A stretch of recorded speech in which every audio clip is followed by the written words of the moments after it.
നമസ്തേ. അപ്പോൾ നമ്മളിന്ന് നല്ല നേന്ത്രക്കായ കിട്ടിയിട്ടുണ്ട്.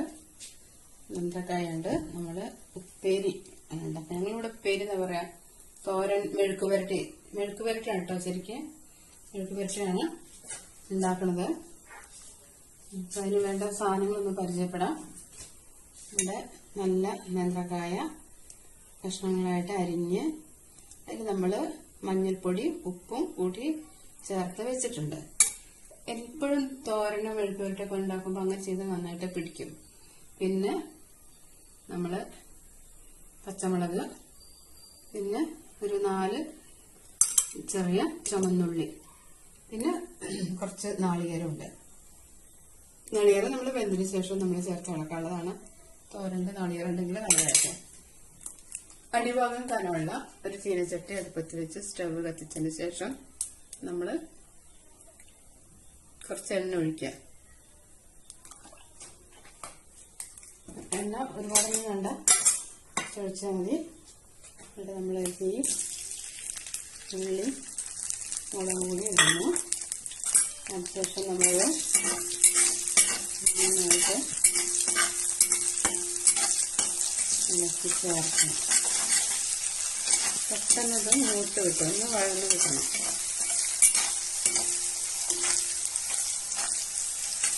ഈ അടിഭാഗം കട്ടിയുള്ള ചീനച്ചട്ടി ആയതുകൊണ്ട് തന്നെ ചൂടായിട്ടുണ്ടെങ്കിൽ ഇങ്ങനെ ചൂട് നിന്നോളും. നന്നായിട്ട് വഴറ്റുക. കുറച്ച് കളറൊക്കെ മാറി വന്നാൽ മതി. ആ പച്ച ചൊയ നല്ല വിട്ടാൽ മതി. ഒരുപാട് നേരം ആക്കേണ്ട ആവശ്യമില്ല. അത് 1.5 മിനിറ്റോളം നമ്മളൊന്ന് ഇളക്കി കൊടുത്താൽ തന്നെ ധാരാളമാണ്. എന്നിട്ട് നമ്മൾ ചെയ്യേണ്ടത്, നമ്മൾ ഈ കായ ഇതിലേക്ക് ഇട്ട് കൊടുക്കണം. നല്ല ഇട്ട് കൊടുക്കണം, കുറച്ചൊന്നും ചെയ്യാതെ. ഇപ്പം നമ്മൾ കായ ഇട്ട് കൊടുത്തു. നമ്മൾ ആ ഉപ്പ് അതിൻ്റെ തനിച്ച് വെച്ചുകൊണ്ട് കായ കഴുകിയിട്ടുണ്ട്.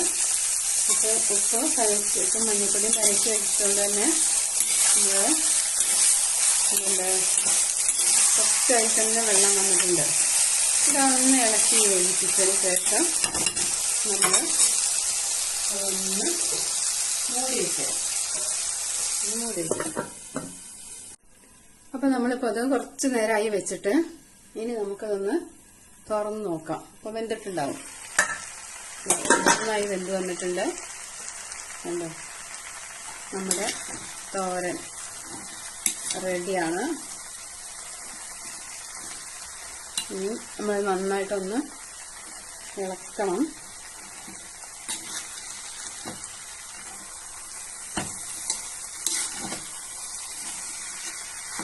നന്നായി വെന്ത്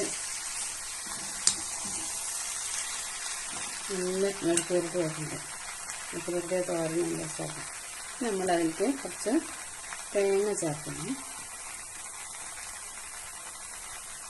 തേങ്ങ ചേർത്ത് നമ്മളെല്ലാത്തേക്കും ഒന്ന് വെക്കണം.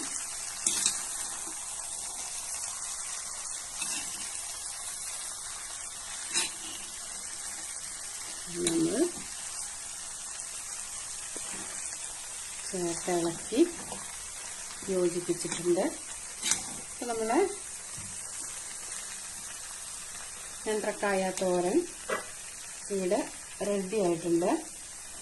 നല്ല ഒന്നാന്തരം നേന്ത്രക്കായ തോരൻ റെഡി. എല്ലാവരും ഒന്ന് ഉണ്ടാക്കി നോക്കണേ.